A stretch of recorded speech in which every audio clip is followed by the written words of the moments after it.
फटाफट बैठ जाओ भाई।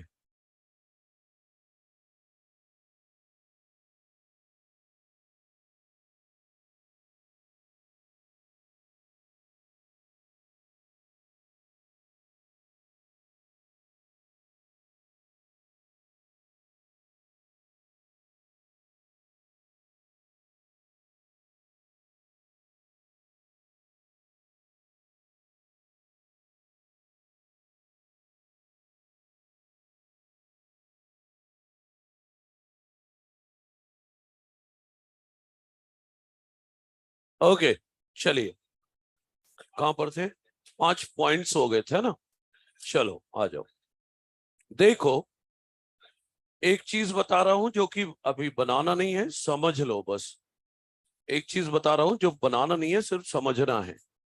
क्योंकि पिछली क्लास के बाद कुछ लोग को डाउट ये आया होगा कि how distance is related to crossing over. दूरी ज्यादा है तो क्रॉसिंग ओवर ज्यादा क्यों होती है, और दूरी कम है तो क्रॉसिंग ओवर के चांस कम क्यों है। सही है, ये क्लियर कर देता हूं एक बार। अच्छा समझो जरा। देखो, मान लो पिछली क्लास वाला ही डायग्राम बनाता हूं। ये एक क्रोमोसोम में कैपिटल ए बी, दूसरे में भी इधर एक कैपिटल ए बी है ना, एक में स्मॉल ए बी और दूसरे में भी स्मॉल ए बी, यही था। इसको ऐसे बनाता हूं, देखना जरा। सीधा डायग्राम बना रहा हूं। ये सेंट्रोमियर है, ये कैपिटल ए, ये कैपिटल बी, ये कैपिटल ए, ये कैपिटल बी। ये क्रोमोसोम 1 की पहली कॉपी है ना। दूसरी कॉपी देखो, दूसरी कॉपी ऐसे, small A B, small A B, बन गए दोनों क्रोमोसोम 1 और 1। डिस्टेंस का क्लियर पता चल जाएगा, डिस्टेंस से क्रॉसिंग ओवर का क्या लेना देना है। देखो होता ये है, जब दो जीन के बीच की दूरी ज्यादा होती है ना, तो ये जो क्रोमेटिड है, ये जो धागा ही तो है, इसमें एबिलिटी होती है बेंड होने की, एबिलिटी होती है बेंड बैक, फिजिकल एबिलिटी। मतलब धागा है, मुड़ गया पीछे की तरफ। तो देखो, जब दो जीन के बीच दूरी ज्यादा है, तो ये जो दूसरा वाला ये है, ये नॉर्मली तो ऐसा है, ये पीछे की तरफ बेंड बैक हो गया, कुछ इस तरह से हो गया। मतलब capital A capital B, capital A capital B, bend back हो गया। क्यों? दो जीन के बीच की दूरी ज्यादा है। ठीक है। अच्छा दूसरा देखो, जो दूसरा क्रोमोसोम 1 है, वो भी तो ऐसे इतना बड़ा था, लेकिन ये जो ऊपर वाला है ये भी बेंड बैक हुआ। और बेंड बैक हुआ तो कैसा हुआ वो देखो, ये ऐसे, ये स्मॉल ए स्मॉल बी, स्मॉल ए स्मॉल बी, सीधा था, बेंड हो गया। तो ये जीन के बीच दूरी ज्यादा है तो ये बेंड बैक हुआ पीछे, और ये भी बेंड बैक हुआ, तो ये एक दूसरे के कांटेक्ट में आ गए। आज तक आप लोग नॉर्मली कभी क्रॉसिंग और डिटेल में पढ़ी होगी तो ऐसे पढ़ा होगा, ये ऐसे बनाते थे, फिर एक ऐसे करके ऐसे बोलते थे क्रॉसिंग ओवर हो रहा है। तो ये जो एक्स दिखता है वो एक्चुअल में एक्स नहीं है, एक सीधा भी है और एक उल्टा भी है। सही है। अब जब कांटेक्ट में आ गए तो एक्शन में आता है रिकॉम्बिनेज एंजाइम, वही क्रॉसिंग ओवर वाला।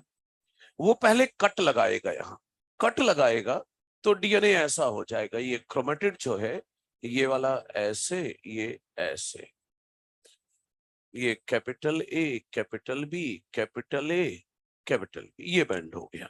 इसी तरह दूसरा वाला, ये ऐसे, ये ऐसे, स्मॉल ए स्मॉल ए स्मॉल बी स्मॉल बी, ये ऐसे हो गया। सही है।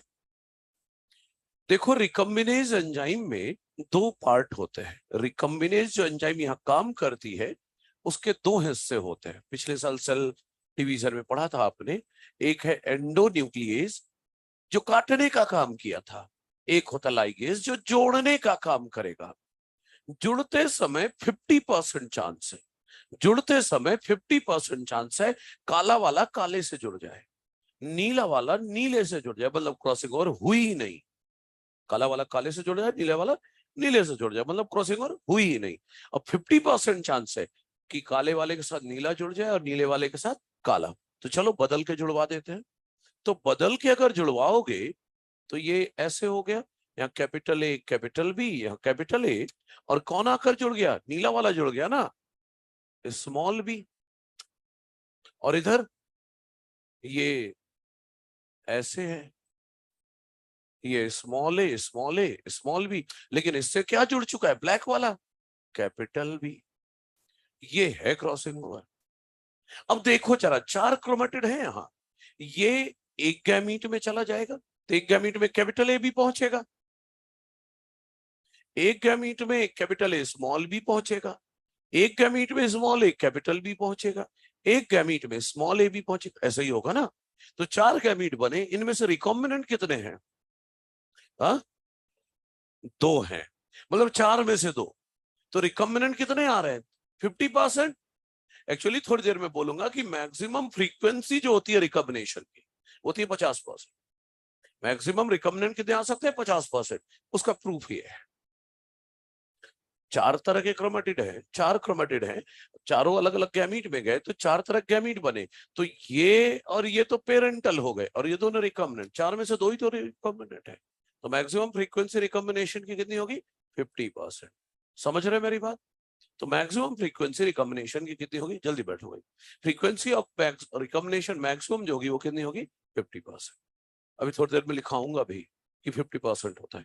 अच्छा, अब बताइए सर जीन पास पास है, तो देखो जब 2 जीन पास में है, मान लो यहाँ कैपिटल ए कैपिटल बी है, कैपिटल ए कैपिटल बी है, और यहाँ स्मॉल ए है स्मॉल बी है स्मॉल ए स्मॉल बी। अब देखो जब जीन के बीच दूरी ज्यादा थी तो क्रोमेटिड जो बीच का था वो बेंड हो जाता था और पॉइंट कांटेक्ट में आ जाते थे। यहाँ तो जगह ही नहीं है इतनी कि क्रोमेटिड बेंड हो जाए दोनों और इस तरह कांटेक्ट में आ जाए। ये है डिस्टेंस का क्रॉसिंग ओवर से रिलेशन। बात समझ में आई। तो डिस्टेंस ज्यादा तो क्रॉसिंग ओवर के चांस ज्यादा, डिस्टेंस कम तो क्रॉसिंग ओवर के चांस कम। कोई दिक्कत तो नहीं, बनाने की जरूरत नहीं है, सिर्फ समझना था कि वो तो पिछली क्लास में बता दिया, डिस्टेंस ज्यादा तो क्रॉसिंग ओवर ज्यादा, डिस्टेंस कम तो क्रॉसिंग ओवर कम। अब आज की बात करते हैं, ये पिछले क्लास के बाद जिनको डाउट हुआ था उसके लिए बता दिया मैंने। वैसे मियोसिस पढ़ोगे तो हो सकता है सेल बायो में ही पढ़ाऊं तो मियोसिस में ही पढ़ाऊंगा, और अगर मैं पढ़ाऊंगा तो मैं खुद ही क्रॉसिंग ओवर बोर्ड पढ़ाते समय सेम यही डायग्राम बनाऊंगा, तो वहां बना लेना, कोई दिक्कत नहीं, ठीक है, यही डायग्राम बनाऊंगा वहां पर। तो चलिए आ जाइए, अब समझते हैं आज की बात। पिछली क्लास का तो पेंडिंग काम बता दिया, अब समझिए। देखिए 2 बातें हैं। एक केस ये था कि जीन इतना पास हो कि कभी क्रॉसिंग ओवर हो ही ना, capital A B small A B बिल्कुल पास पास है, तो इसे क्या बोला था हमने, कंप्लीट लिंकेज। क्रॉसिंग ओवर कभी नहीं होगा, मतलब कभी नहीं होगा, crossing over absent. Complete linkage तभी कहेंगे जब क्रॉसिंग ओवर कभी ना हो, ठीक है। दूसरी बात देखो, 2 केस दिखा रहा हूं। मान लो कैपिटल ए यहां है कैपिटल बी यहां है, स्मॉल ए यहां है स्मॉल बी यहां है, एक केस। वहां से ज्यादा दूर है ए और बी, है ना। और दूसरा डायग्राम है, यहां पर कैपिटल ए है या कैपिटल डी है, फॉर एग्जाम्पल यहाँ स्मॉल ए है यहाँ स्मॉल डी है, बहुत ज्यादा दूरी है जीन के बीच। अच्छा अब समझिए, मैं ये कहना चाह रहा हूं यहाँ ए और बी जीन के बीच की दूरी कम है, डिस्टेंस 2 जीन की कम है, डिस्टेंस कम है तो क्रॉस सीओ मतलब क्रॉसिंग ओवर के चांस कम है, क्रॉसिंग ओवर कम है मतलब रिकॉम्बिनेशन कम होगा, और अगर रिकॉम्बिनेशन कम हो रहा है क्रॉसिंग ओवर कम हो रहा है मतलब स्ट्रेंथ ऑफ लिंकेज ज्यादा है। ऐसी जीन्स को कहेंगे टाइटली लिंक्ड जीन, टाइटली जुड़े हुए हैं, टाइटली लिंक्ड जीन्स। यहां पर ए और बी, ए और डी जीन के बीच की दूरी जो है वो ज्यादा है। अब डिस्टेंस ज्यादा है तो क्रॉसिंग ओवर के चांस भी ज्यादा है, तो रिकॉम्बिनेशन ज्यादा होगा, रिकॉम्बिनेशन ज्यादा होगा। तो जब क्रॉसिंग ओवर ज्यादा हो रहा है रिकॉम्बिनेशन ज्यादा हो रहा है मतलब स्ट्रेंथ ऑफ लिंकेज जो है वो कम है, और इन्हें बोलेंगे loosely linked gene, loosely linked genes. ये दोनों केस इनकम्प्लीट लिंकेज के हैं, ये दोनों केस इनकम्प्लीट लिंकेज के हैं। क्रॉसिंग ओवर के चांस कम हो या ज्यादा हो, लेकिन क्रॉसिंग ओवर तो हो रहा है ना, कभी ना कभी तो होगा, तो इसे कंप्लीट लिंकेज नहीं माना जाएगा। अक्सर लोगों से गलती क्या हो जाती है, वो टाइटली लिंक जीन और कंप्लीटली लिंक जीन को एक ही मान लेते हैं।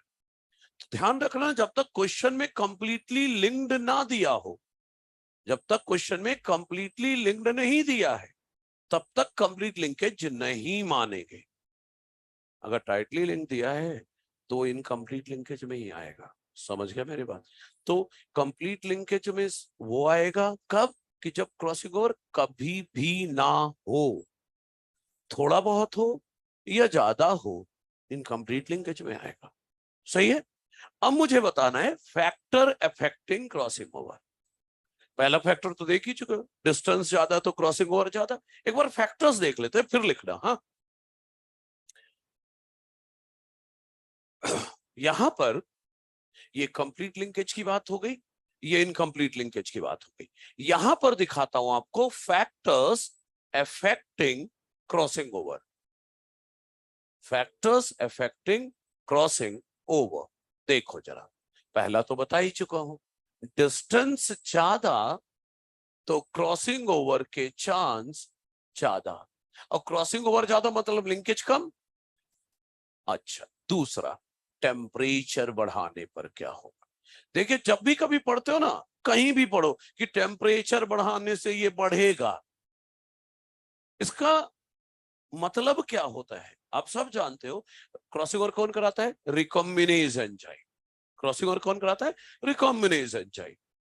तो हर एंजाइम एक पर्टिकुलर टेम्परेचर पर सबसे अच्छा काम करता है, ऑप्टिमम टेम्परेचर पर। तो टेम्परेचर बढ़ाने से मेरा मतलब है, अगर 0 से टेम्परेचर बढ़ाया जाए ऑप्टिमम तक, 0 से ऑप्टिमम टेम्परेचर, मान लो हमारा ऑप्टिमम टेम्परेचर 37 डिग्री सेल्सियस, हमारी बॉडी का मान लो 37। तो जब 0 से टेम्परेचर 37 डिग्री बढ़ाओगे तो रिकॉम्बिनेज एंजाइम की एक्टिविटी बढ़ेगी, क्रॉसिंग ओवर बढ़ेगा और लिंकेज कम होगा। हाँ, अगर टेम्परेचर ऑप्टिमम से ज्यादा कर दोगे फिर तो क्रॉसिंग ओवर कम ही हो जाए। अरे, रिकॉम्बिनेज एंजाइम ही खराब हो जाएगी। याद है, बहुत ज्यादा टेम्परेचर कर दे तो एंजाइम का डीनेचुरेशन हो जाता है, पता है। तो कहीं भी, मेरा नहीं, किसी भी टॉपिक में अगर बोला जाए कि टेम्परेचर बढ़ाने से ट्रांसपिरेशन बढ़ेगा या कुछ भी बढ़ेगा, उसका मतलब ये नहीं होता कि 100 डिग्री कर दे तो भी बढ़ जाएगा, वो पेड़ ही जल के राख हो जाएगा 100 डिग्री में। तो ये इसका मतलब होता है 0 से ऑप्टिमम तक टेम्परेचर बढ़ाने पर रिकॉम्बिनेज एंजाइम की एक्टिविटी बढ़ेगी, क्रॉसिंग ओवर बढ़ेगा। अगला फैक्टर देखो, यूक्रोमेटिन। आपको पता है जो लूजली क्वाइल्ड डीएनए है वो यूक्रोमेटिन है। लूजली क्वाइल्ड है तो क्रॉसिंग ओवर के दौरान डीएनए को काटना पड़ता है, तो खोलोगे तो सही। अगर डीएनए कम क्वाइल्ड है तो जल्दी खुल जाएगा, जल्दी खुलेगा तो क्रॉसिंग ओवर के चांस ज्यादा होंगे, लिंकेज कम रहेगा। चौथा, याद है टाइटली क्वाइल्ड डीएनए को हेट्रोक्रोमेटिन, ये डीएनए जल्दी खुलेगा ही नहीं। अब जल्दी नहीं खुलेगा तो क्रॉसिंग ओवर के चांस कम रहेंगे, लिंकेज ज्यादा होगा।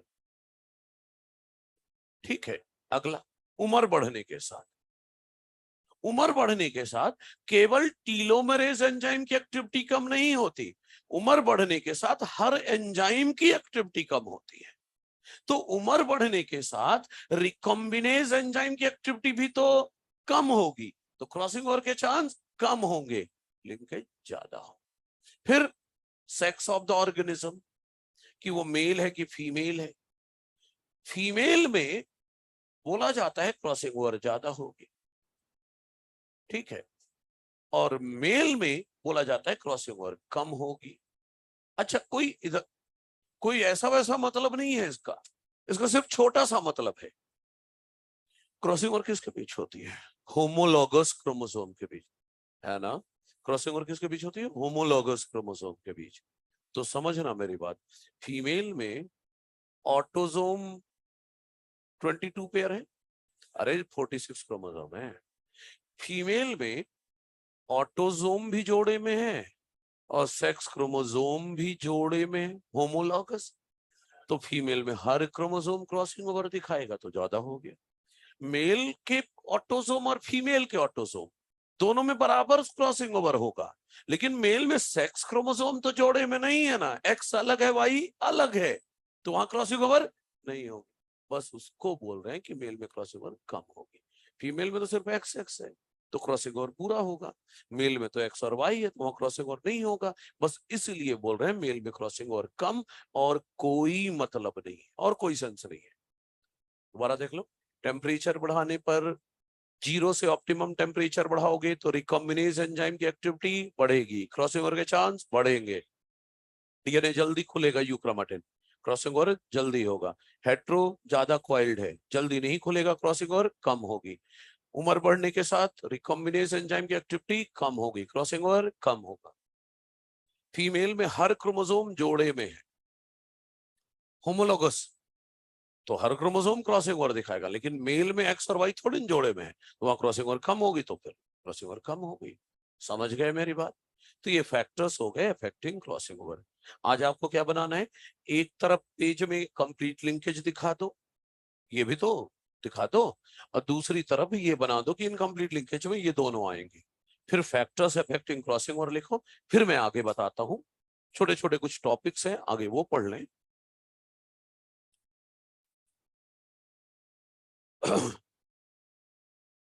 हाँ, पहले कंप्लीट लिंकेज साइड, अरे भाई एक ही जगह बनाना है, ये डायग्राम और ये डायग्राम एक ही जगह बनाना है।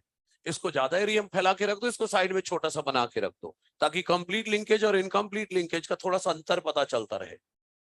खैर, मैं कंप्लीट लिंकेज इनकम्प्लीट लिंकेज अभी पढ़ाने वाला हूँ, अभी इंट्रोडक्शन में थोड़ा सा देख रहे हैं।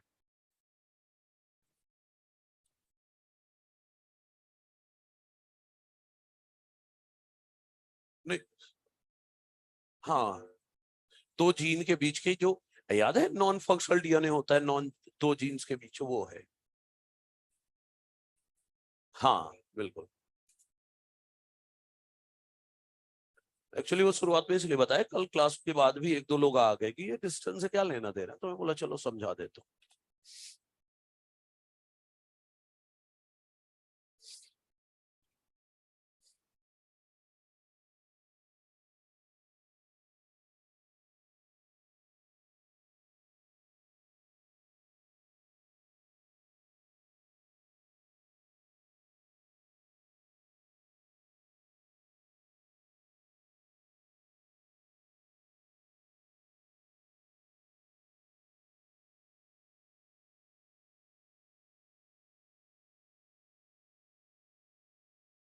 क्या हुआ,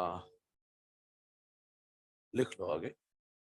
आज कॉन्सेप्ट बड़े बड़े हैं, ध्यान से समझो सब। अभी इंट्रोडक्शन चल रहा है, बहुत जल्दी टॉपिक पे आ जाएंगे।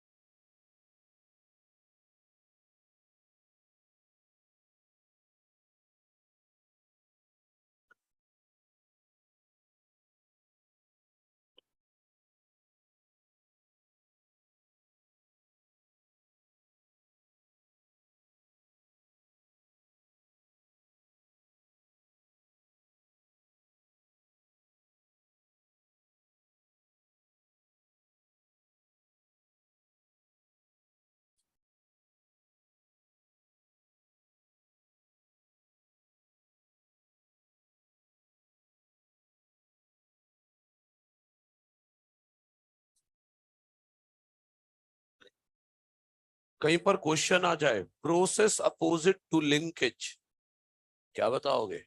Crossing over.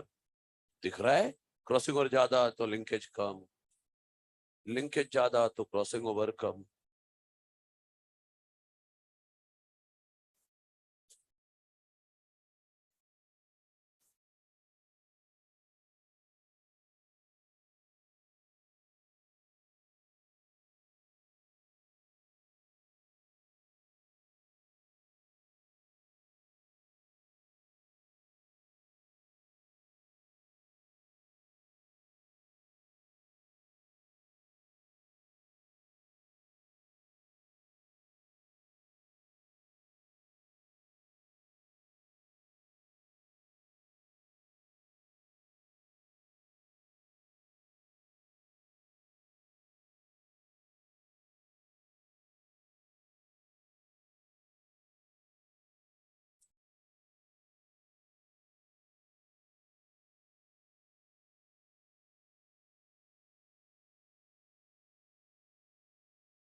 क्या क्या बच्चे? कुछ, हाँ अगर होमोजाइगस होता तो कोई फर्क ही ना पड़ता। हाँ।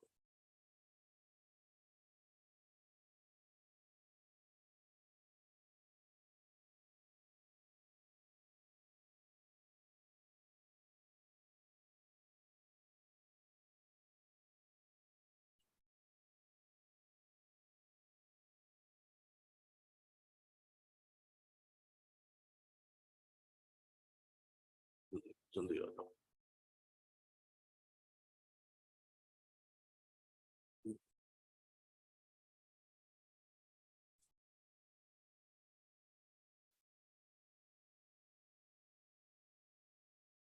हम्म। होमोलोगस क्रोमोसोम और नॉन सिस्टर क्रोमेटिड्स के बीच, हाँ दूसरे में हो जाता है तो उसे म्यूटेशन कहते हैं, ट्रांसलोकेशन ना पढ़ाया था, ट्रांसलोकेशन इलीगल क्रॉसिंग ओवर, है ना।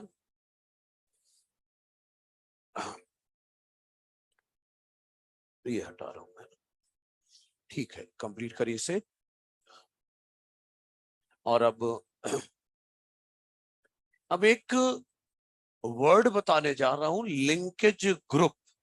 लिंकेज ग्रुप, ये वर्ड वैसे मैंने यूज किया था म्यूटेशन पढ़ाते समय, लिंकेज ग्रुप वर्ड यूज किया था, लेकिन फिलहाल हम समझते हैं क्या है।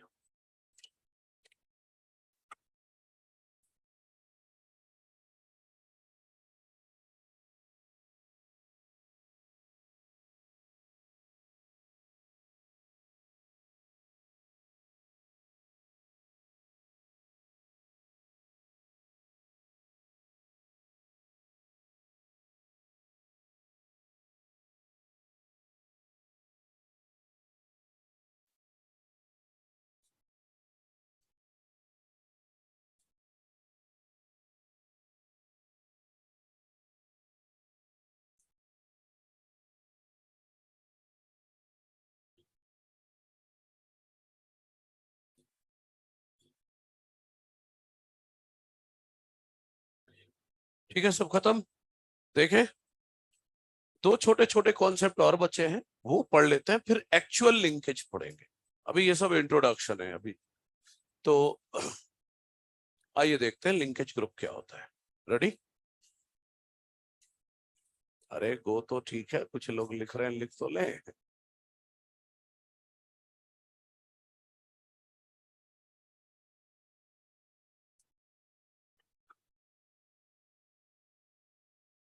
आ जाओ देखते हैं। देखो, लिंकेज ग्रुप की बात करते हैं, बाकी सब कुछ बाद में। अभी ये देखे, मान लो मैंने बनाया क्रोमोसोम नंबर 1, यहाँ ए जीन, यहाँ बी, यहाँ सी, यहाँ डी। ये क्रोमोसोम 1 की पहली कॉपी। कितनी जीन है यहाँ? ठीक है। क्रोमोसोम 1 की दूसरी कॉपी, स्मॉल ए, small B, small C, small D. कितनी जीन है?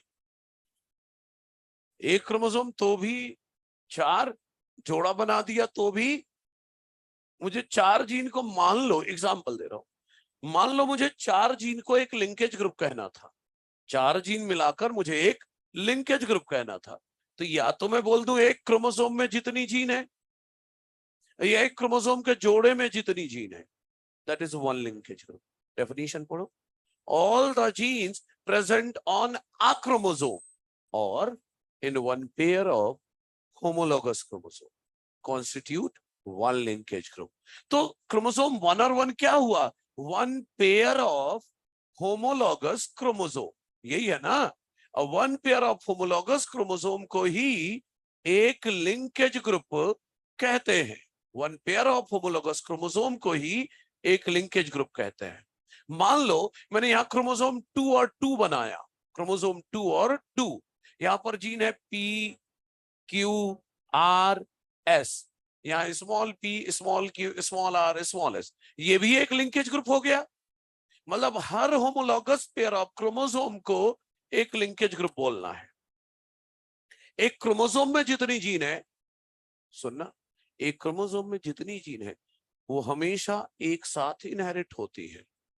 एक क्रोमोसोम में जितनी भी जीन है वो एक साथ इनहेरिट होती है, इसीलिए इसे हम लिंकेज ग्रुप कंसिडर करते हैं। All the genes present on a chromosome are inherited together, so we consider them as a linkage group. बात समझ में आई? तो एक क्रोमोसोम में जितनी जीन है या एक क्रोमोसोम के जोड़े में जितनी जीन है, मिलाकर क्या कहलाएगा? एक लिंकेज ग्रुप। सही है। कभी कभी क्वेश्चन आता है नंबर ऑफ लिंकेज ग्रुप बताओ, नंबर ऑफ लिंकेज ग्रुप बताओ। तो नंबर ऑफ लिंकेज ग्रुप कैसे निकालना है उस पर फोकस कर लो। नंबर ऑफ लिंकेज ग्रुप निकालने के लिए फॉर्मूला बता रहा हूं। नंबर ऑफ लिंकेज ग्रुप बराबर क्या है? पहला तो जितने क्रोमोसोम के जोड़े, जैसे यहां पर कितने लिंकेज ग्रुप दिख रहे हैं? दो। क्रोमोसोम के जोड़े कितने हैं? दो। तो जितने क्रोमोसोम के जोड़े उतने लिंकेज ग्रुप। तो number of pair of homologous chromosome. एक और तरीका है, एक और तरीका है लिंकेज ग्रुप बताने का। क्या? और equal to haploid number of chromosome.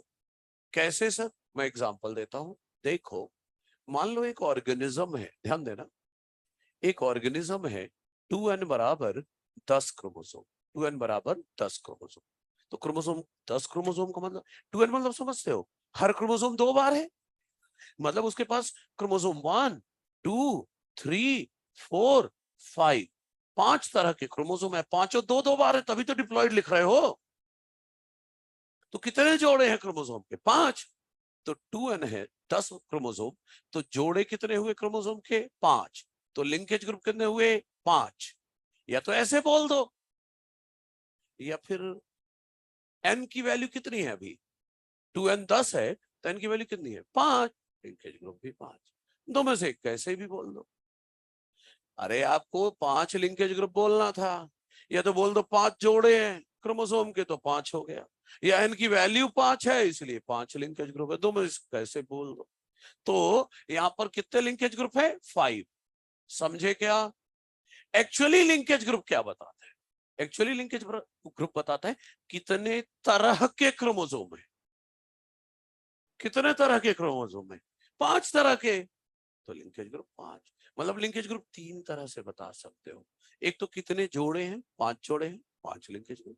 N की वैल्यू 5 है, 5 लिंकेज ग्रुप। या 5 तरह के क्रोमोसोम है, 5 लिंकेज ग्रुप। कभी कोई पूछे प्रोकैरियोट्स में कितने लिंकेज ग्रुप होते हैं, तो प्रोकैरियोट तो बेचारे में एक single copy of circular DNA होता है, सिंगल कॉपी। इसलिए प्रोकैरियोट्स में कोई पूछे तो बताएंगे कि केवल एक लिंकेज ग्रुप होता है। वो एक सर्कुलर डीएनए जो है ना प्रोकैरियोट का, वो एक लिंकेज ग्रुप है।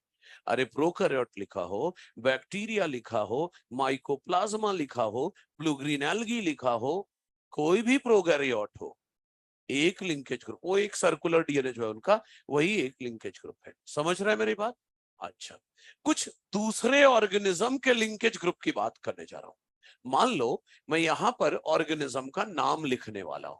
ऑर्गेनिज्म का नाम यहां लिखूंगा, कोई उनमें 2n बराबर कितने क्रोमोसोम है, यहां लिखूंगा n की वैल्यू कितनी है, यहां लिखूंगा कितने क्रोमोसोम के जोड़े हैं, और यहां लिखूंगा कितने लिंकेज ग्रुप हैं।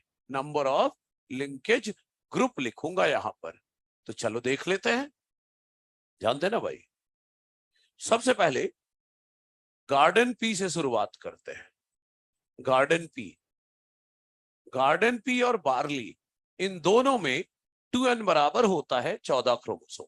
तो n की वैल्यू 7 और क्रोमोसोम के जोड़े 7, लिंकेज ग्रुप 7। कोई दिक्कत तो नहीं है। अनियन 16 क्रोमोसोम, तो n कितना हुआ? 8, क्रोमोसोम के जोड़े 8, लिंकेज ग्रुप भी 8। मेज, मेज में 20 क्रोमोसोम होता है, 2n, तो n कितना हुआ? 10, क्रोमोसोम के जोड़े 10, लिंकेज ग्रुप 10। ड्रोसोफिला, ड्रोसोफिला में 2n बराबर 8 क्रोमोसोम, तो n 4, जोड़े क्रोमोसोम के 4, लिंकेज ग्रुप भी 4। सही है। अच्छा, ह्यूमन में 2n बराबर 46, n 23, क्रोमोसोम के जोड़े 23, लिंकेज ग्रुप 23। लेकिन सुनो ध्यान से, देखो ह्यूमन की बात करें तो क्रोमोसोम 1, 2 से लेकर 22 ऑटोसोम होते हैं, जोड़े में होते हैं, तभी ना 44 ऑटोसोम हुए। और फीमेल है तो दोनों XX है। तो ह्यूमन फीमेल में कितने तरह के क्रोमोसोम है? 23 टाइप के, 22 टाइप के ऑटोसोम और एक तरह का सेक्स क्रोमोसोम। तो ह्यूमन फीमेल में तो जो ऊपर लिखा है वही लिखोगे, 23 लिंकेज ग्रुप। समझ रहे हो? लेकिन ह्यूमन मेल की अगर बात करूं, 24 हो जाएगा। क्यों? क्योंकि वहां तो X के बाद एक Y है। तो ह्यूमन मेल में कितने तरह के क्रोमोसोम है? 24। एक से 22 ऑटोसोम हो गए, फिर X हो गया 23, फिर Y भी तो है। तो कितने तरह के क्रोमोसोम है? 24। तो ह्यूमन मेल में लिंकेज ग्रुप पूछा जाए तो 24। ह्यूमन स्पर्म में पूछा जाए तो भी कितना बोलोगे? नहीं, 23। ह्यूमन स्पर्म में 22 ऑटोसोम आएंगे, 22 ऑटोसोम और X होगा, या तो 22 ऑटोसोम और Y होगा। तो स्पर्म में तो 23 टाइप ही होंगे। तो ह्यूमन स्पर्म पूछे तो 23, ह्यूमन फीमेल पूछे तो 23, ह्यूमन पूछे तो भी 23, लेकिन ह्यूमन मेल पूछे तो 24 बोलना है। इसी तरह मान लो ड्रोसोफिला पूछा 8, फीमेल ड्रोसोफिला पूछा 8, मेल फीमेल ड्रोसोफिला पूछा तो 4, और ड्रोसोफिला पूछा तो 4, मेल ड्रोसोफिला पूछा तो 5, क्योंकि मेल ड्रोसोफिला में भी तो X और Y है। तो मेल में पढ़ा के, समझ गए मेरी बात? तो ये लिंकेज ग्रुप निकालने का तरीका बता दिया। अच्छा, तो ये लिंकेज ग्रुप है, क्लियर है? ओके, तो ये लिख लीजिए। इसके बाद पढ़ते हैं अरेंजमेंट ऑफ लिंक जीन्स। एक और छोटा सा टॉपिक बचा है, कंप्लीट कर लें इसको।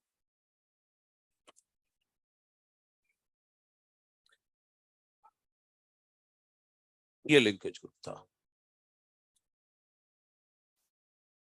मतलब जितने क्रोमोसोम के जोड़े उतने लिंकेज ग्रुप है। एन की वैल्यू जितनी उतना लिंकेज ग्रुप। मेल में 22 नहीं 24 होगा भाई, है ना? टॉप मोस्ट लाइन ये लिखा है। हाँ, अगर बाय डिफॉल्ट फीमेल नहीं सर, हाँ मान सकते हो, कोई दिक्कत नहीं है। टॉप मोस्ट लाइन ये लिखी है, एक जीन में जितने भी क्रोमोसोम है, एक जोड़े क्रोमोसोम के जोड़े में जितनी जीन है उसे एक लिंकेज ग्रुप मानना है। कुल मिला के एक क्रोमोसोम को या एक क्रोमोसोम के जोड़े को एक लिंकेज ग्रुप मानना है।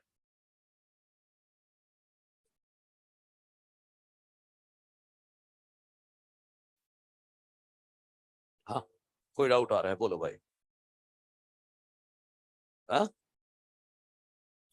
23 टाइप के क्रोमोसोम थे और मेल में 24 टाइप के हैं, है ना?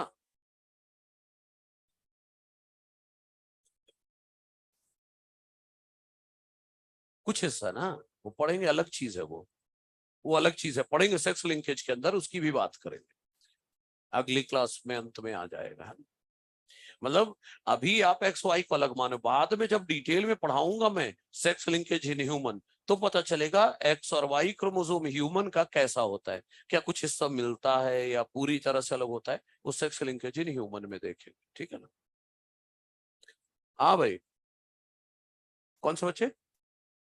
प्रोकैरियोट? अरे बैक्टीरिया में तो एक सिंगल सर्कुलर DNA है, बस उसी को एक लिंकेज ग्रुप बोल देना है। सही है?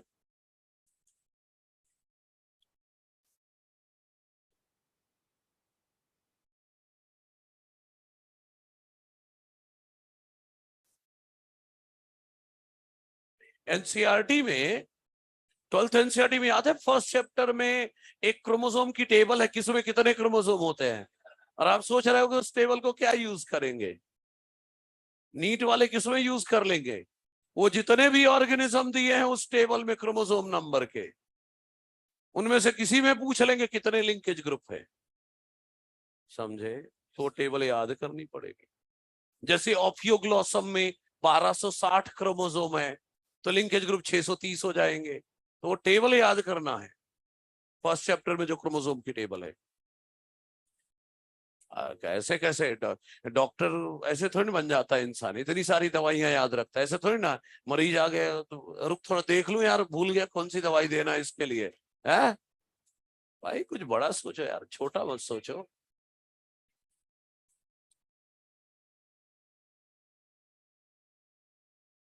ठीक है, जल्दी करिए।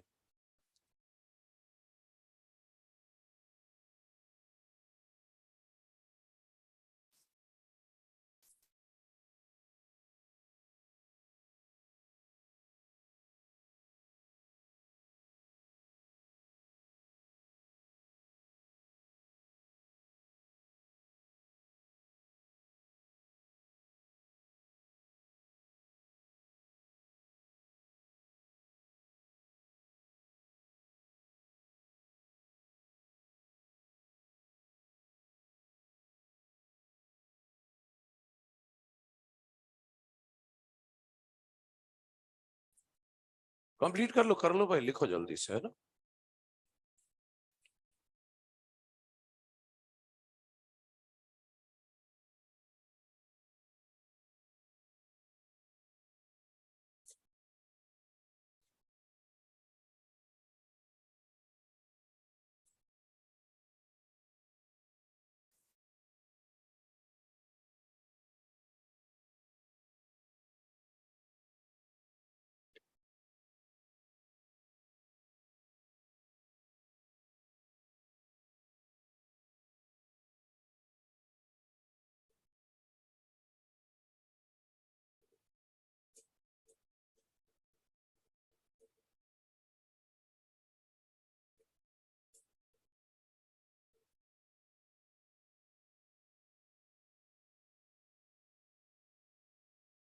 एक ही बात है। एक क्रोमोसोम बोलो या एक जोड़ा बोलो, दोनों में जीन के नंबर तो उतने ही रहेंगे।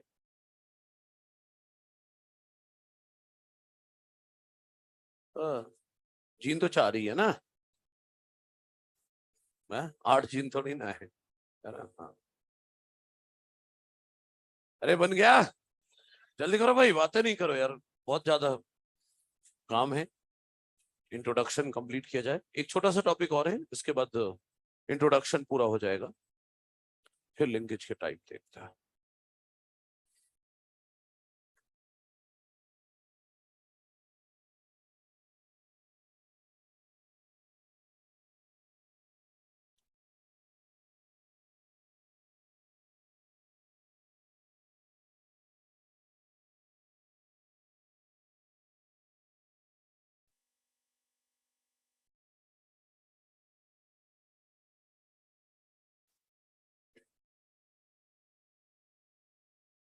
हाँ, वो ज्यादा सही रहेगा।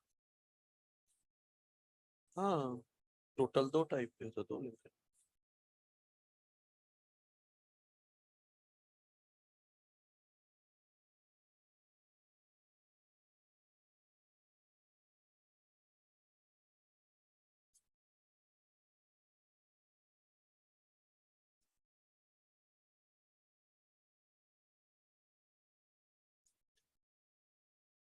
हाँ बिल्कुल।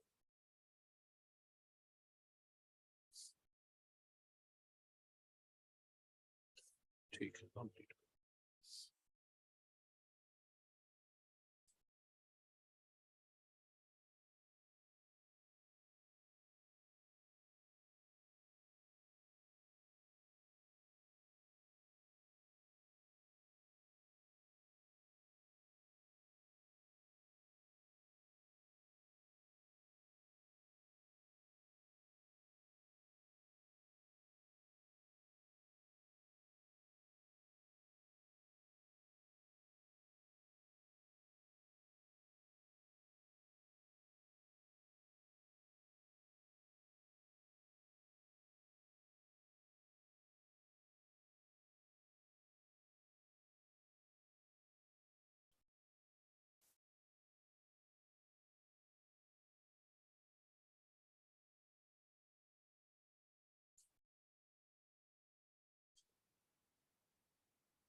ठीक है,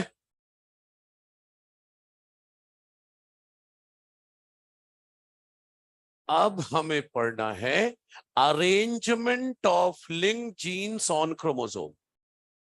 मतलब जीन जब लिंक्ड है क्रोमोसोम पर, मतलब तो फिर उनका अरेंजमेंट कैसा हो सकता है, एक एग्जांपल के थ्रू समझेंगे।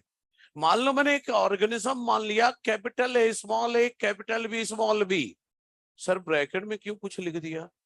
क्या लिख दिया मैंने? Gene A and B are linked. मतलब क्या कहना चाह रहा हूं कि एक ही क्रोमोसोम पर है, ए और बी एक ही क्रोमोसोम पर है। तो अरेंजमेंट ऑफ लिंक जीन दो तरह का होता है, केवल ऑर्गेनिक केमिस्ट्री में नहीं होता, सिस और ट्रांस, हमारे जेनेटिक्स में भी है। तो चलो देख लेते हैं cis and trans arrangement. Link gene का अरेंजमेंट दो तरह का होता है, सिस अरेंजमेंट और ट्रांस अरेंजमेंट, वो बताने जा रहा हूं। तो सिस और ट्रांस का क्या मतलब है वो समझो आगे।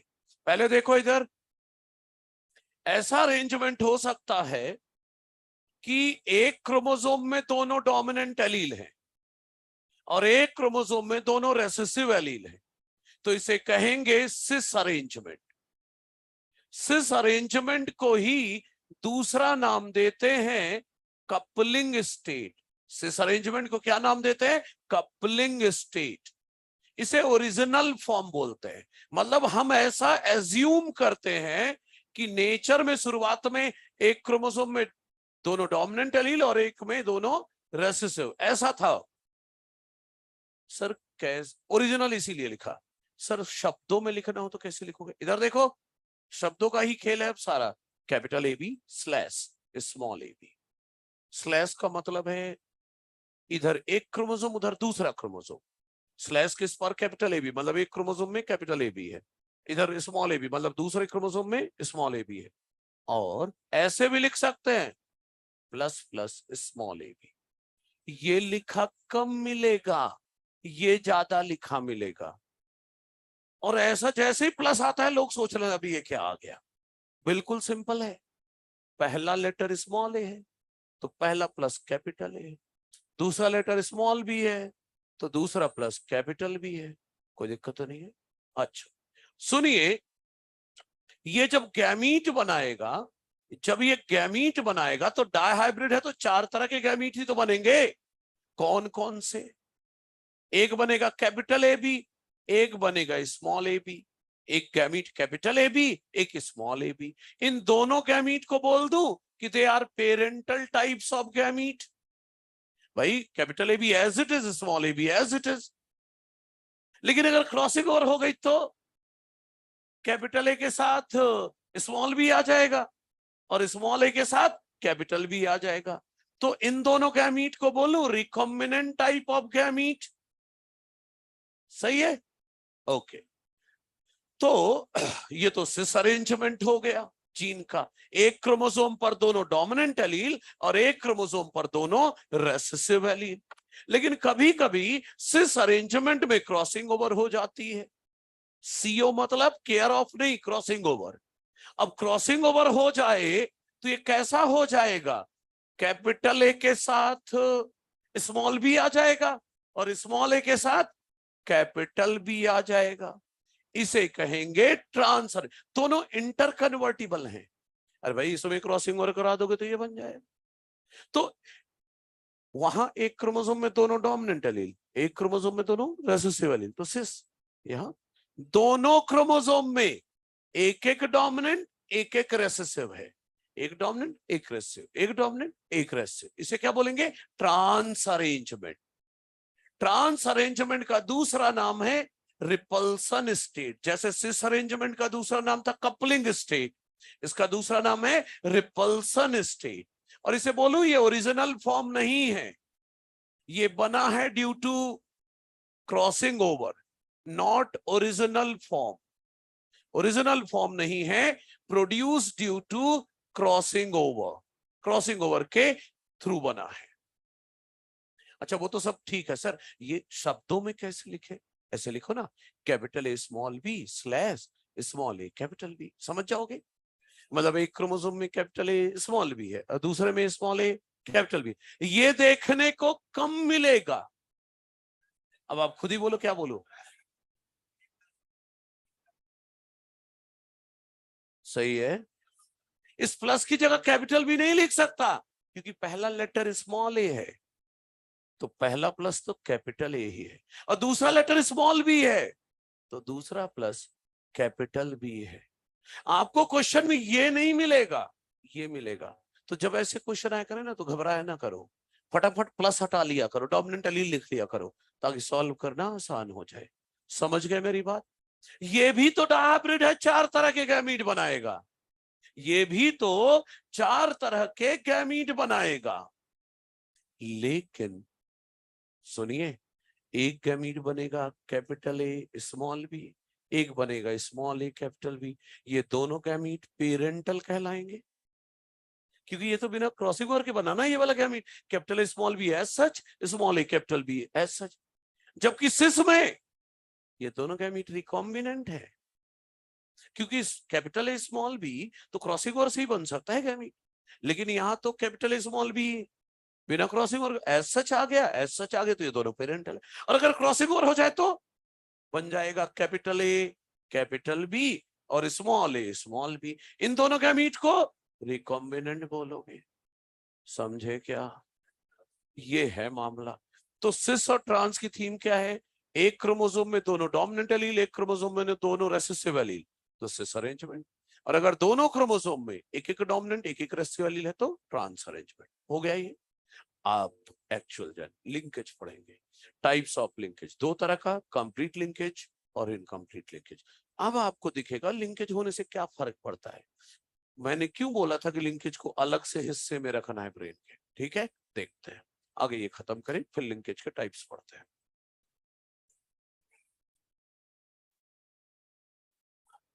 लिख लो जल्दी, जल्दी लिखो भाई, ताकि जल्दी से हम लिंकेज के टाइप्स पढ़ें।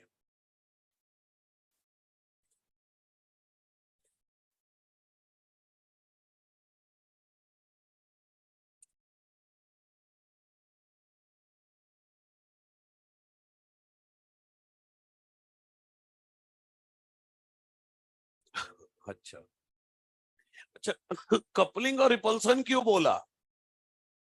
इस सेंस में बोला कपलिंग रिपल्सन, दोनों डोमिनेंट एलील साथ साथ चल रहे हैं, दोनों रेसेसिव एलील साथ साथ चल रहे, कपलिंग। या डोमिनेंट एलील दोनों बोल रहे नहीं हम साथ नहीं चलते, तू अलग चल मैं अलग चलूंगा, तो क्या डोमिनेंट एलील दोनों अलग अलग जा रहे हैं, अलग अलग क्रोमोसोम पर, है ना, दैट इज रिपल्सन।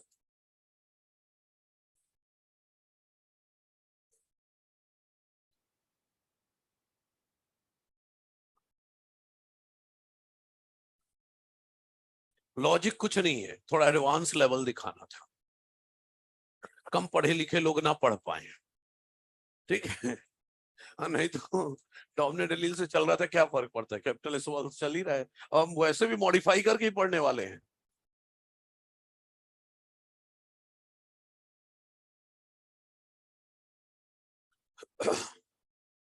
देखिए ऑनलाइन में थे तो थी, और ऑफलाइन के हैं तो नहीं थी।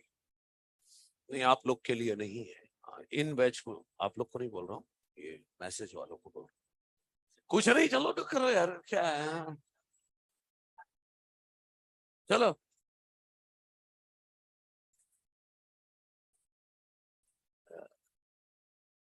लिंकेज संभालो अपना, है ना।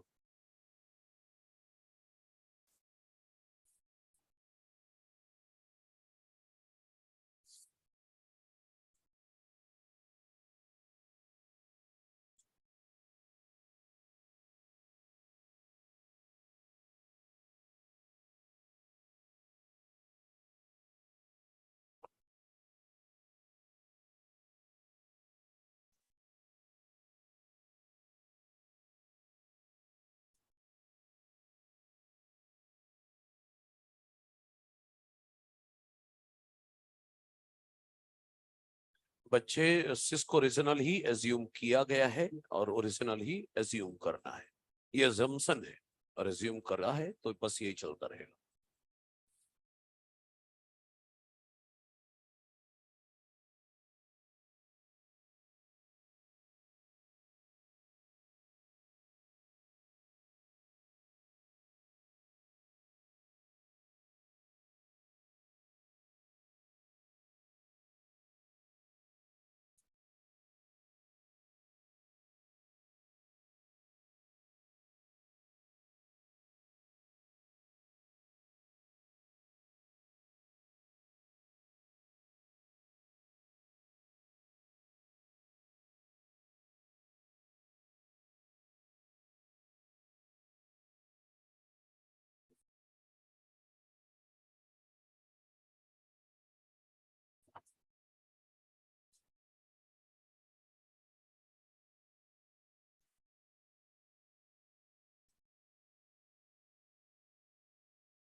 चलिए आ जाइए।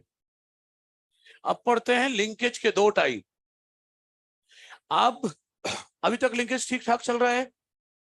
कंप्लीट लिंकेज संभालना, ठीक है। यहाँ क्योंकि सब कुछ उल्टा पुल्टा होने वाला है। छोटा सा पार्ट है ये, ज्यादा बड़ा नहीं है, लेकिन अच्छे से संभाल। कंप्लीट लिंकेज समझना। देखो भाई, पहली दो लाइन पढ़ लेते फिर समझाऊंगा, तब बाकी पढ़ेंगे। देखिए, कंप्लीट लिंकेज। लिंकेज दो तरह का, कंप्लीट इनकम्प्लीट। पहला पढ़ने जा रहे हैं कंप्लीट लिंकेज। Very rare. कहां देखने को मिलेगा? Seen in few jeans of male Drosophila and female silkworm. बस यही देखने को मिलेगा।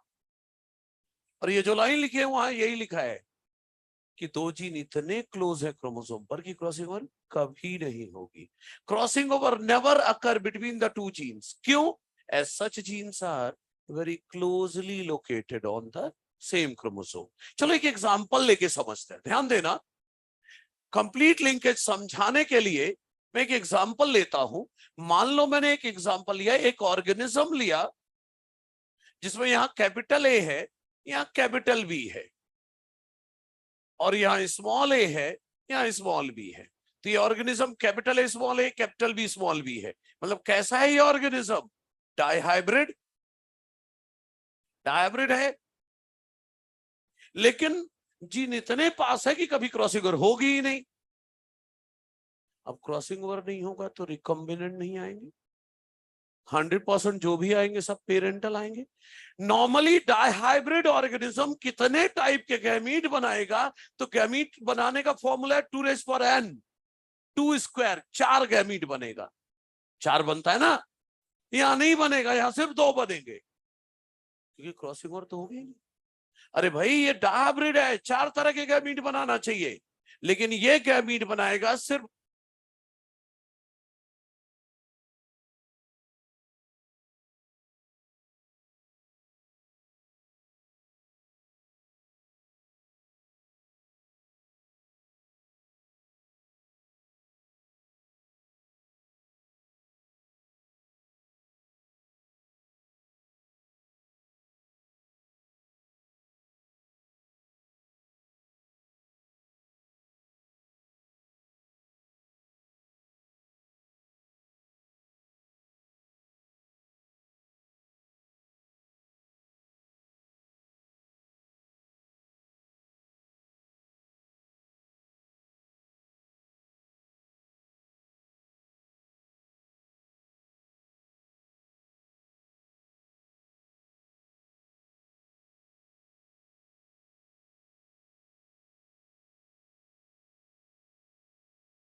चलो अब सुनो, देखो देखो, मैं बोल रहा हूं ये डाइहाइब्रिड है, 4 तरह के गैमीट बनाना चाहिए, लेकिन क्रॉसिंग ओवर तो होगी नहीं, तो ये गैमीट सिर्फ 2 ही बनाएगा।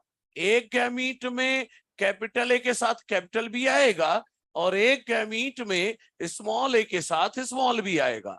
तो गैमीट जो बने वो सिर्फ 2 ही बने, कैपिटल ए बी और स्मॉल ए बी। ये वाला गैमीट पेरेंटल है और ऊपर ये वाला भी पेरेंटल है, रिकॉम्बिनेंट कोई नहीं बना। तो बोलूं पेरेंटल आएंगे 100%, रिकॉम्बिनेंट्स आएंगे 0%, लिंकेज होगा 100%, क्रॉसिंग ओवर होगा 0%।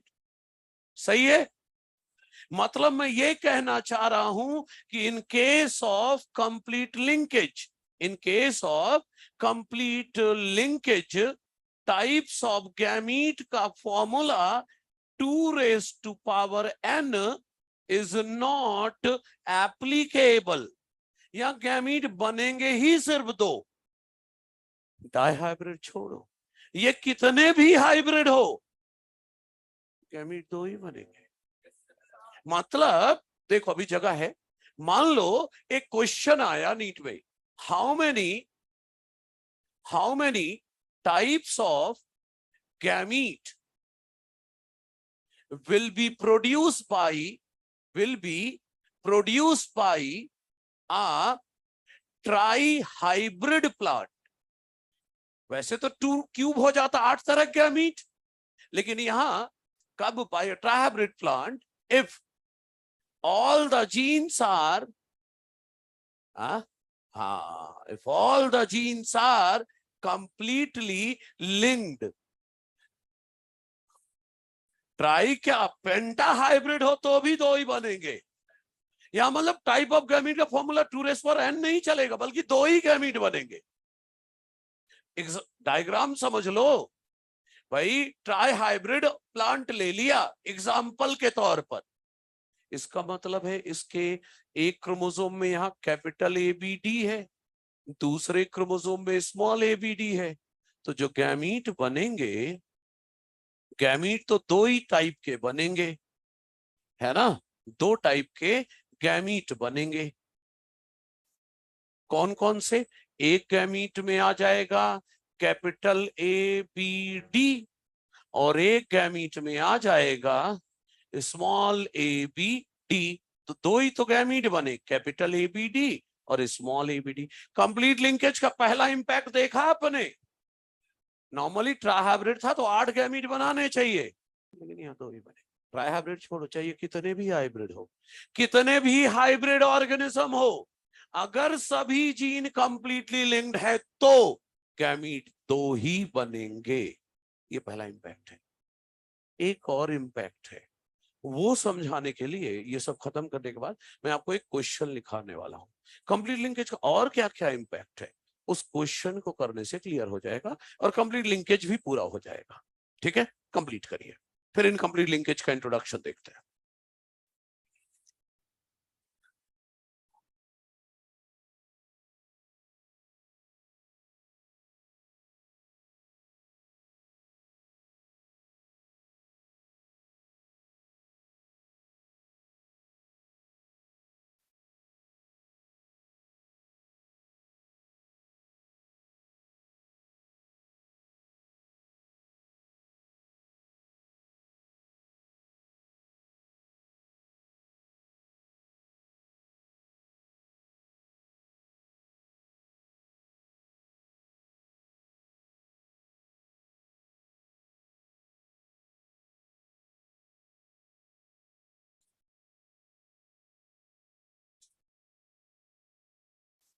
लिख लो आगे, जल्दी लिखो भाई, है ना।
How many types of gamete will be produced by a plant, by a trihybrid plant, if all the genes are completely linked?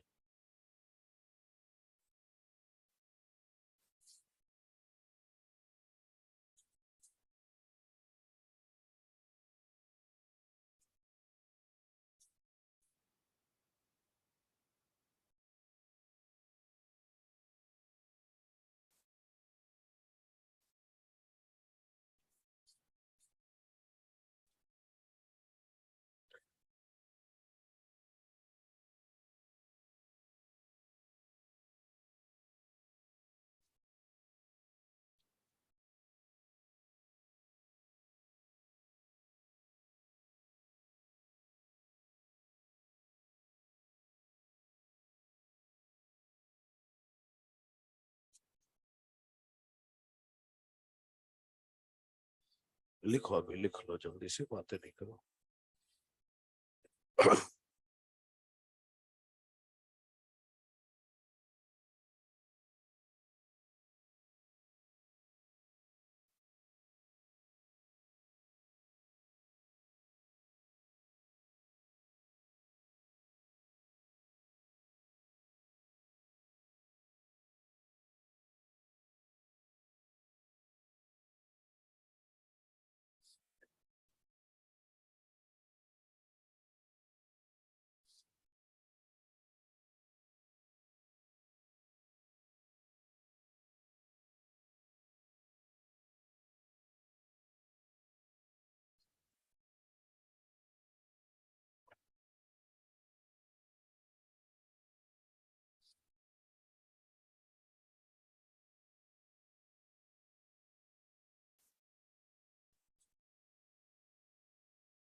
Complete करे से एक क्वेश्चन करते हैं और उस क्वेश्चन से कंप्लीट लिंकेज पूरा हो जाएगा और कंप्लीट लिंकेज के सारे कॉन्सेप्ट भी आ जाएंगे।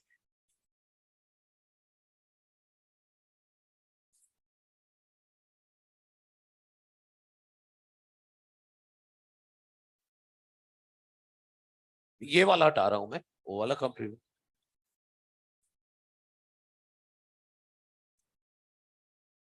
करते हो।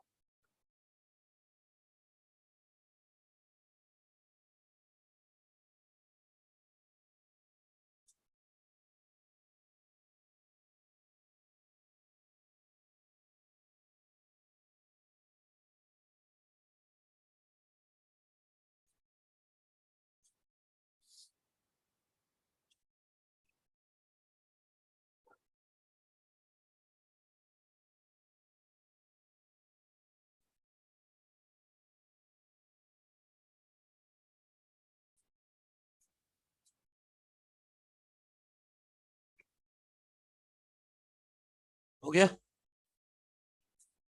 धीरे लिखने वालों थोड़ा जल्दी लिखो। क्या बचे? Capital ABD, small ABD. एक में कैपिटल एबीडी आ गया, एक में स्मॉल एबीडी आ गया।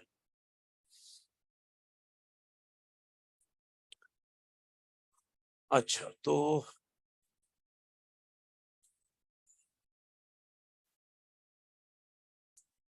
ये लिख लेगा तो पूरा हो जाएगा। जल्दी जल्दी कर, जल्दी।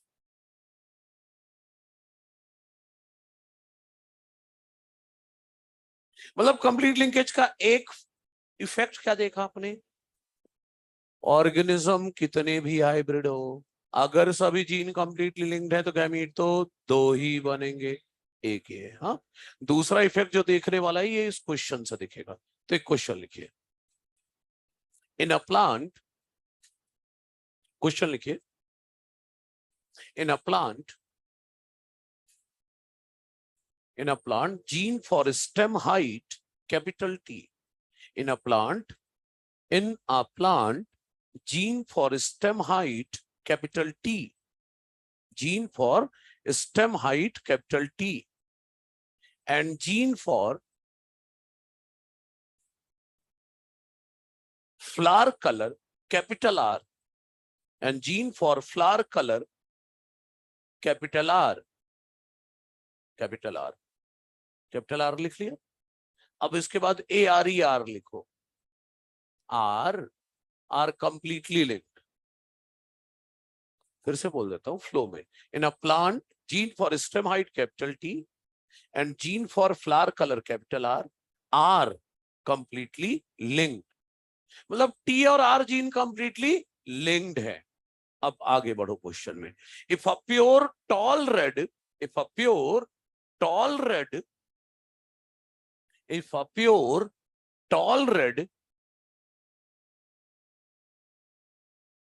tall red flower plant is crossed with, if a pure tall red flower plant is crossed with dwarf white flower plant, is crossed with dwarf white flower plant, crossed with dwarf white flower plant, then what will be, then what will be the genotype ratio and phenotype ratio if, what will be the genotype ratio and phenotype ratio if, number one, if number one, selfing of F1 is done, if के बाद number one, selfing of F1 is done, selfing of F1 is done. Number two, test cross is done. पहला selfing of F1 is done और दूसरा test cross is done, test cross is done। बहुत ध्यान से, एक ही question है, बहुत ध्यान से देखिए। प्योर टॉल मतलब कैपिटल टीटी, प्योर रेड मतलब capital RR, dwarf small TT, white small RR। भाई इधर से गैमीट बनेगा कैपिटल TR, इधर से बनेगा स्मॉल टी आर। तो जो F1 आएगा capital T small T capital R small R, F1 generation. Capital T है तो टॉल, कैपिटल आर है तो रेड। जब तक स्नैपड्रैगन नाम ना दिया हो, मिराबिलिस नाम ना दिया हो, तब तक रेड व्हाइट मिलाकर पिंक नहीं करना है। जब उन प्लांट के नाम हो तभी पिंक करना, अदरवाइज रेड ही रखना है। अब हमारा सुनो सुनो इधर, इस बंदे का अगर क्रोमोसोमल तरीका देखा जाए तो इस इंडिविजुअल को, इस प्लांट को एक पेरेंट से मिला है कैपिटल टी कैपिटल आर। एक पेरेंट से क्या मिला है? Capital T are. एक पेरेंट से मिला है स्मॉल टी आर। तो क्रोमोसोमल रिप्रेजेंटेशन इस ऑर्गेनिज्म का यही है, एक पेरेंट से कैपिटल टी आर मिला है, एक पेरेंट से स्मॉल टी आर मिला है, और टी और आर कंप्लीट लिंकेज है ना। अच्छा, पहला सवाल, सेल्फिंग ऑफ F1। तो सेल्फिंग ऑफ F1 हम कराएं तो capital T small T capital R small R into capital T small T capital R small R, और इसका डायग्रामेटिक रिप्रेजेंटेशन तो यही है और कंप्लीट लिंकेज है। अरे ये तो है डायहाइब्रिड, 4 गैमीट बनाने चाहिए, लेकिन बनाएगा 2। मतलब इससे 2 ही गैमीट बनेंगे, एक बनेगा कैपिटल टी आर, एक बनेगा स्मॉल टी आर। इससे भी 2 ही बनेंगे, capital T R small T R. तो capital T T capital R R, capital T small T capital R small R, capital T small T capital R small R, small T T R R. Capital T और R दोनों है तो tall red, capital T R दोनों है tall red, capital T R दोनों है tall red, small T R है तो डॉर्फ व्हाइट। ये आ गया F2 जनरेशन। तो देखिए जीनोटाइप रेशियो क्या आया, एक आया capital T T R R, 2 आए capital T small T capital R small R, एक आया small T T R R. Phenotype ratio tall red कितना आया है? 3। डॉर्फ व्हाइट आया 1। ये अजीब हो गया,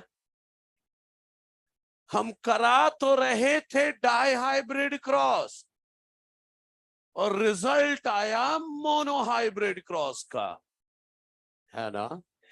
तो कॉम्प्लीमेंट तो यहां लिखेंगे, जस्ट लाइक मोनोहाइब्रिड क्रॉस।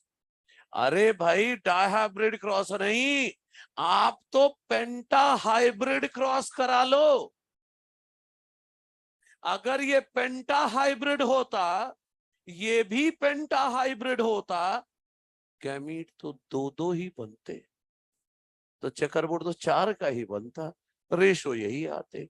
मतलब क्या रिजल्ट निकालूं कि अगर सभी जीन कंप्लीटली लिंक्ड है तो चाहे कितने भी हाइब्रिड क्रॉस करा लो, रिजल्ट तो मोनो हाइब्रिड क्रॉस का आएगा। समझ रहे हैं? अच्छा, वो दूसरा पार्ट भी बचा है ना, टेस्ट क्रॉस।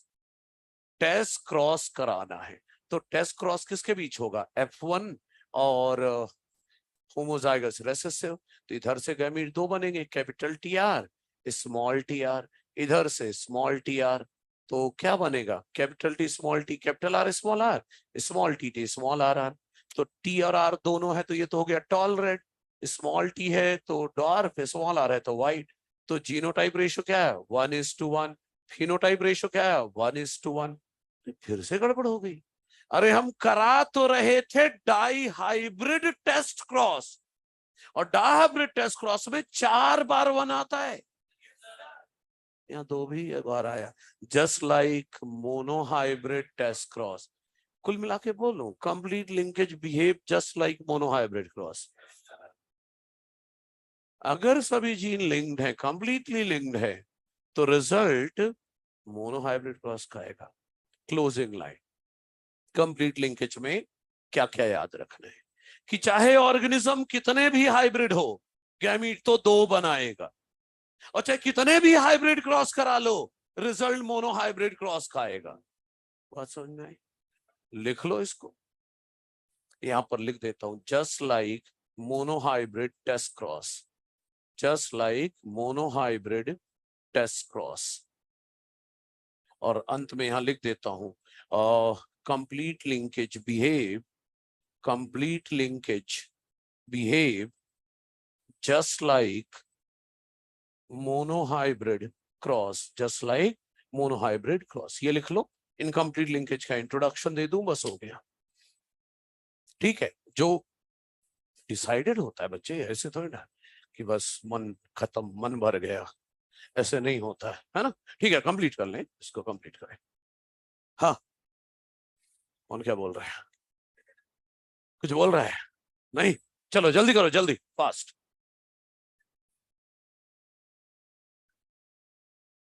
है?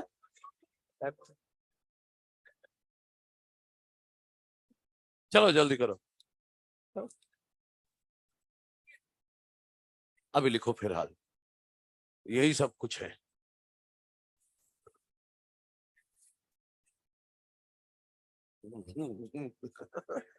रिश्वत? नहीं, मुझे थोड़ा ही सा बताना है, बस हो गया।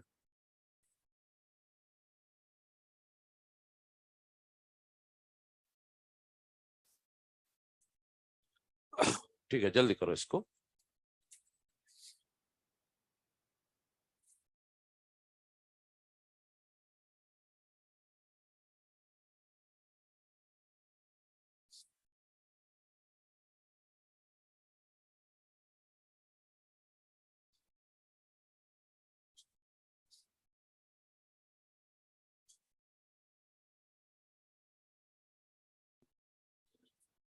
इनकम्प्लीट लिंकेज का इंट्रोडक्शन इसलिए देना है क्योंकि कंप्लीट लिंकेज अभी पढ़ा है, तो कंपेयर करना आसान रहेगा।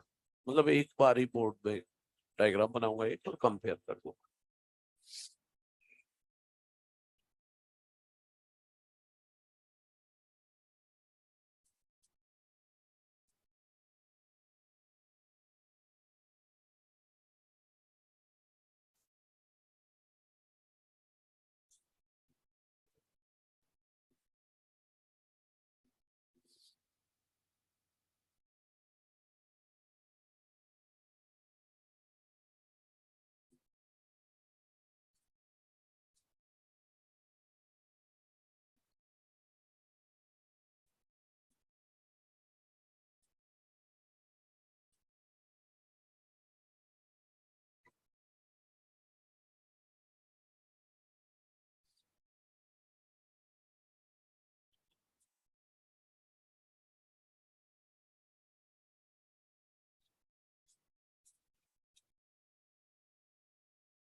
हाँ,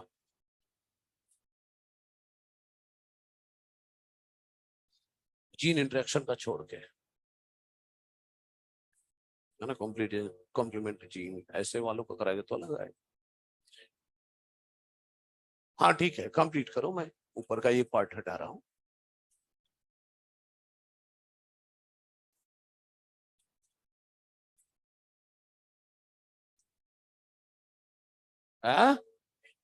capital T, capital test cross का क्या मतलब होता है? F1 हाइब्रिड का क्रॉस होमोजाइगस रेसेसिव के साथ। F1 में तो एक ही था, क्या कर रहा है? F1 देख, capital T small T capital R small R है, ऐसे ना करे यार उनको।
अच्छा चलिए सुनिए। देखो भाई कंप्लीट लिंकेज हो गया, कोई दिक्कत तो नहीं है। इनकम्प्लीट लिंकेज, बस इतना जो बता रहा हूं बस वही है और कुछ नहीं है। अरे बना लेना यार, क्या है, 1:1 ही तो आना है। देखो भाई इनकम्प्लीट लिंकेज की बात कर रहा हूं। कंप्लीट लिंकेज को मैंने वेरी रेयर बोला था, इनकम्प्लीट लिंकेज को वेरी कॉमन बोल रहा हूं। यहां पर देखो जरा, crossing over occur between the two genes, मतलब जीन के बीच दूरी ज्यादा होगी तो क्रॉसिंग ओवर के चांस होंगे। तो अगर क्रॉसिंग ओवर हो रहा है तो नए कॉम्बिनेशन भी आएंगे, मतलब रिकॉम्बिनेंट भी आएंगे और पेरेंटल भी आएंगे, लेकिन पेरेंटल ज्यादा आएंगे, रिकॉम्बिनेंट कम आएंगे। और अभी थोड़ी देर पहले बोला था मैक्सिमम रिकॉम्बिनेंट कितने आ सकते हैं, 50% तक, है ना। यही लिखा है, new combination also appear along with parental combination, but parental combination are more. Parental ज्यादा आएंगे, रिकॉम्बिनेंट कम आएंगे, लेकिन रिकॉम्बिनेंट बहुत ज्यादा आए तो कितने आएंगे, अप टू 50%। यही चीज दिखा रहा हूं डायग्राम के फॉर्म में, वही डाई हाइब्रिड ऑर्गेनिज्म लेकर समझा रहा हूं। देखिए ध्यान दीजिएगा, मान लो फिर से मैंने लिया एक डाई हाइब्रिड ऑर्गेनिज्म, जैसे कंप्लीट लिंकेज के लिए लिया था वैसे ही इनकम्प्लीट लिंकेज समझाने के लिए ले रहा हूं। देखिए डाइहाइब्रिड ऑर्गेनिज्म, अब ध्यान से देखना भाई, इधर इधर इस इंडिविजुअल की दो गैमीट मदर सेल ले रहा हूं मैं, दो गैमीट मदर सेल। ये एक क्रोमोसोम में कैपिटल ए बी, एक में स्मॉल ए बी, जीन के बीच की दूरी ज्यादा है तो क्रॉसिंग ओवर के चांस है। इस इंडिविजुअल के दो गैमीट मदर सेल ले रहा हूं मैं, दो गैमीट मदर सेल, कॉन्सेप्ट समझाने के लिए, कैपिटल ए बी और इधर small A B. Gamete mother cell दो दो ले लिए एक ही ऑर्गेनिज्म के। देखो याद है पिछली क्लास में बोला था एस फेज में डीएनए डबल हो जाता है, तो प्रोफेज फर्स्ट में इनका कॉपी क्रोमेटिड बन जाता है। इसका मतलब जब डीएनए डबल हो जाता है तो क्रोमोसोम 1 की पहली कॉपी तो ये थी ही, एक कॉपी और आ गई क्रोमेटिड की, तो capital A B capital A, और दूसरे कॉपी में भी कैपिटल ए बी ही तो रहेगा, कैपिटल ए बी ही है, capital A B capital A B, कोई दिक्कत तो नहीं है। और दूसरे वाले में पहले से स्मॉल ए बी था, दूसरे वाले में भी small A B small A B small A B, यही होता है। पिछली क्लास में बनाया था डायग्राम हमने बोर्ड भर के। अच्छा इसका भी तो ऐसे ही होगा, चलो इसका भी बना लेते हैं। तो दो क्रोमेटिड, दोनों में कैपिटल ए बी ही है, और इधर दोनों में स्मॉल ए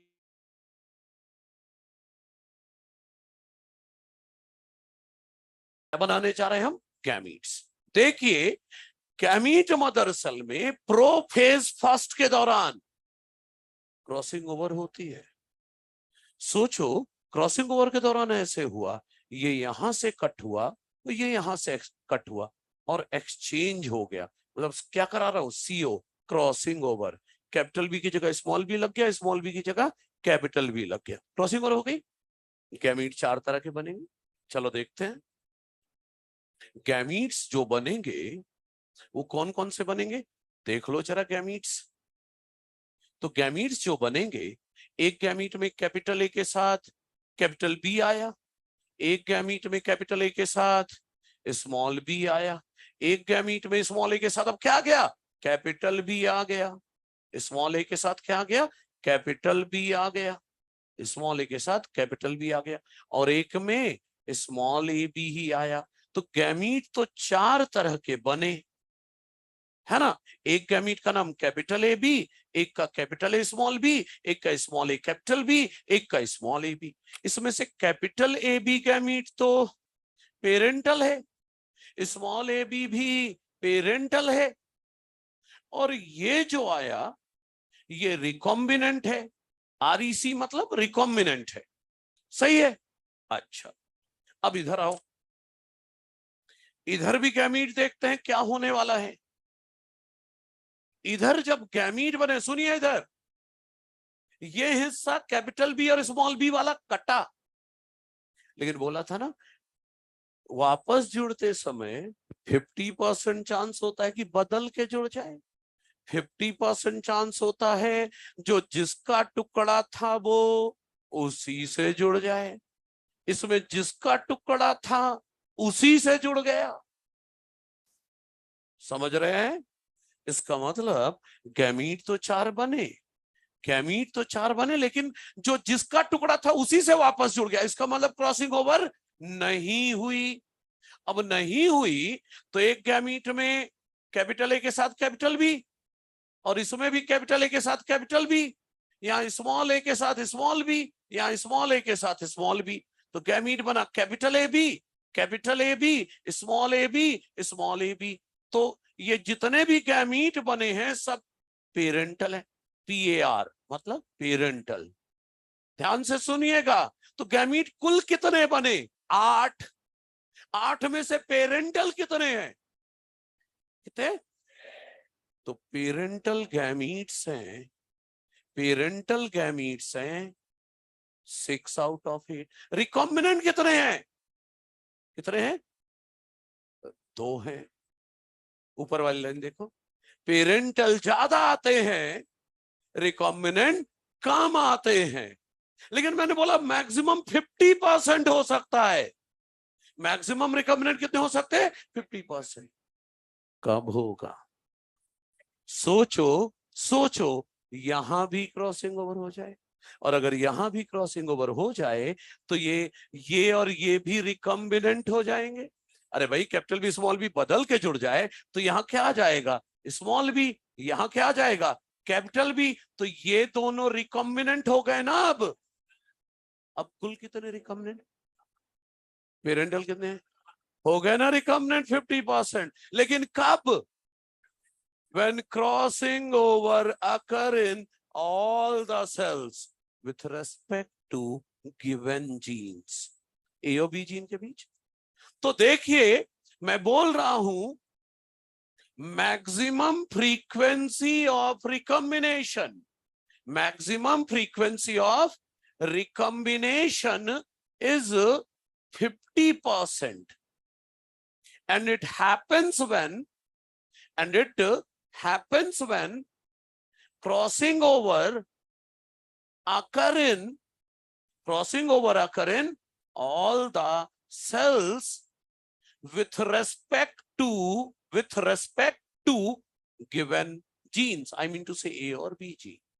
क्या कहते हो भाई? सही है ना? अच्छा, वापस ये डायग्राम में कैपिटल बी कर देता हूं, स्मॉल ए बी कर देता हूं। ठीक है, अब समझिए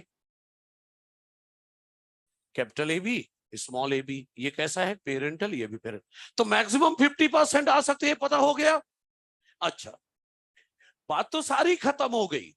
बस मैं क्या बोल रहा हूं, वो लॉ ऑफ इंडिपेंडेंट असॉर्टमेंट पढ़ा था ना, 2 लाइन बोल रहा हूं और चुप हो रहा हूं। बड़े ध्यान से समझ रहा, 2 लाइन बोल के चुप हो जाऊंगा। सुन लो आगे, सुन लो, बिल्कुल तगड़ी लाइन बोल रहा हूं। 2 जीन का inheritance independent of each other होता है। इंडिपेंडेंट ऑफ ईच अदर का मतलब समझते हो? कैपिटल ए चाहे तो कैपिटल बी के साथ इनहेरिट हो जाए, कैपिटल ए चाहे तो स्मॉल बी के साथ इनहेरिट हो जाए। मतलब कैपिटल ए को जहां जाना है जा रहा, साथ में कैपिटल बी स्मॉल बी कुछ भी आए, इसे कहते हैं इंडिपेंडेंट इनहेरिटेंस। तो law of independent assortment 2 condition, अभी तक आपको एक ही पता है। आपको क्या पता है कि 2 जीन का इनहेरिटेंस तब होता है जब 2 जीन अलग अलग क्रोमोसोम पर हो। ये पता है आपको? एक नया सुनो, जब जीन सेम क्रोमोसोम पर हो और सेम क्रोमोसोम पर जीन हो और फ्रीक्वेंसी ऑफ रिकॉम्बिनेशन 50% हो, मतलब क्रॉसिंग ओवर हर सेल में हो। सोचो अगर यहाँ पर हर सेल में क्रॉसिंग ओवर हो रही है तो हर जगह कैपिटल ए के साथ कैपिटल बी या कैपिटल बी के साथ स्मॉल बी इनहेरिट होगा या नहीं? मतलब ये है, ध्यान से सुनना मेरी बात, एक ही क्रोमोसोम पर 2 जीन है, वो इंडिपेंडेंट असॉर्टमेंट दिखा भी सकते हैं, नहीं भी दिखा सकते। अगर वो पास पास है, क्रॉसिंग ओवर कम होगी, रिकम्बिनेंट 50% नहीं आएंगे, तो इंडिपेंडेंट असॉर्टमेंट नहीं हुआ। लेकिन जीन के बीच दूरी ज्यादा है तो क्रॉसिंग ओवर के चांस ज्यादा है। तो मैं क्या बोल रहा हूं कि अगर दो जीन सेम क्रोमोसोम पर हैं और क्रॉसिंग ओवर हर सेल में हो रही है तो 50% आ जाएगा ना। रिकम भाई कैपिटल ए के साथ कैपिटल बी भी इनहेरिट हो रहा है और कैपिटल ए के साथ स्मॉल बी, तो इंडिपेंडेंट ही तो हुआ। तो इंडिपेंडेंट असॉर्टमेंट दो केस में एप्लीकेबल है। कब कब? Law of independent assortment is applicable. कब कब? दो केस में। पहला, इफ two genes are, या if genes are present on different chromosome, तब तो इंडिपेंडेंट असॉर्टमेंट होगा। दूसरा, if genes are present on same chromosome and frequency of recombination is 50%. 50% मतलब when crossing over occur in all the cells. Crossing over occur in all the cells. एक बार दोबारा बोल दे रहा हूं, इंडिपेंडेंट असॉर्टमेंट कब कब लगेगा? जब जीन अलग अलग क्रोमोसोम पर हो, और सेम क्रोमोसोम पर अगर है तो हर सेल में क्रॉसिंग ओवर हो, तो फिर एप्लीकेबल है। सही है? That's all. हाँ कुछ क्या? एक ऑर्गेनिज्म में दो गैमीट मदर सेल से गैमीट थोड़ी बनता है, ढेरों से बनते हैं। फिर क्या टोटल गैमीट्स में गिनेंगे ना, आउट ऑफ टोटल गैमीट्स ही गिनेंगे। बिल्कुल बिल्कुल आर्यन, ठीक है। ऑनलाइन वालों बाय बाय। अगली क्लास में एनसीईआरटी जरूर लाइएगा। अरे नहीं, अब नहीं। चलो भाई ऑनलाइन वालों बाय बाय, अच्छे से पढ़ लेना सभी इसको।